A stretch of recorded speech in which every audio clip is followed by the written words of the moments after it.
Hey guys, Junior here, and here's 5 things you need to know before you see Gran Turismo. With Gran Turismo coming out this Friday, August 11th, here's 5 things I wish I'd known before I saw my early screening on August 2nd. Jan Mardenborough was a real guy. Jan Mardenborough was a fan of racing his whole life, and when he was 19, he dropped out of university over the summer to train for the GT Academy, a 6-week time trial event where the 20 fastest drivers from each region in the world competed in a short online race on Gran Turismo, before the winner would be given the opportunity to attend GT Academy's week-long training camp. The drivers that the instructors deemed the least talented were sent home one day at a time until the grid of 5 drivers was formed to race the final race at Silverstone. Yeah, that Silverstone. GT Academy wasn't a week-long camp. After Jan Mardenborough completed GT Academy and won the final race, Nissan and GT Academy wouldn't let him leave their watchful eye as long as he was driving. As such, Jan remained in GT Academy's driver development program, driving cars more similar to what he was racing professionally at the time, i.e. GTR road cars rather than 350Z road cars used at the week-long camp.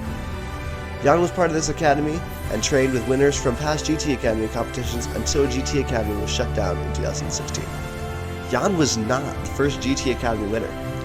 Gran Turismo portrays that Jan Mardenborough was the first of the sim-to-real drivers, breaking all the rules of racing and becoming a professional racing driver with no prior racing experience. Lucas Ordonez won the first ever GT Academy back in 2008. If you've heard of him, that would be why. Ordonez enjoyed much success in his career, and after doing well in the Dubai 24 Hours in 2009, Nissan made the Dubai 24 event a right of entry into their works team, with every GT Academy driver competing in the Dubai 24 following their winning of the driver camp in GT Academy. One of Jan Mardenborough's biggest life events is out of chronological order.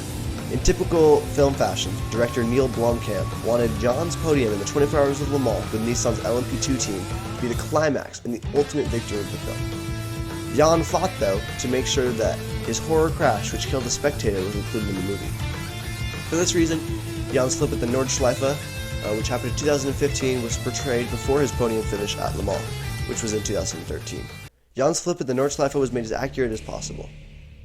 When watching Gran Turismo, be sure to pay attention to every second of the sequence depicting Jan's flip at the Nordschleife, as Mardenborough himself designed the sequence, similar to most of the racing sequences. Jan wanted the audience to understand what had happened to him, and said it would be a disservice to the audience not to include the crash in the movie. Here's Jan describing the sequence in an interview back in 2017. And a track Jan had played on video countless times. A track where 70 drivers have died in competition. Nürburgring, in Germany. It's the best track in the world. It's my favorite track.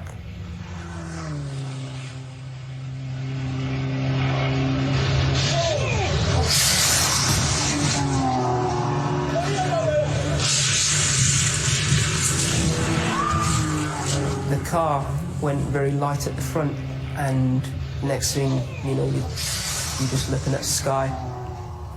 I just closed my eyes and then took my hands off the steering wheel and tried to brace myself.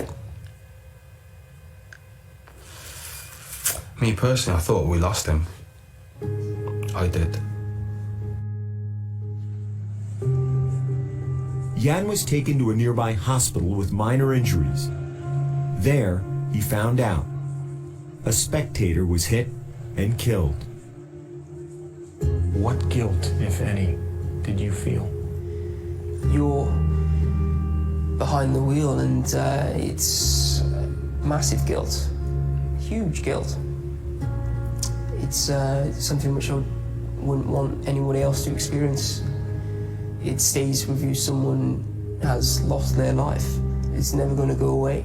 So I wanted to know that I could function in my job with that weight.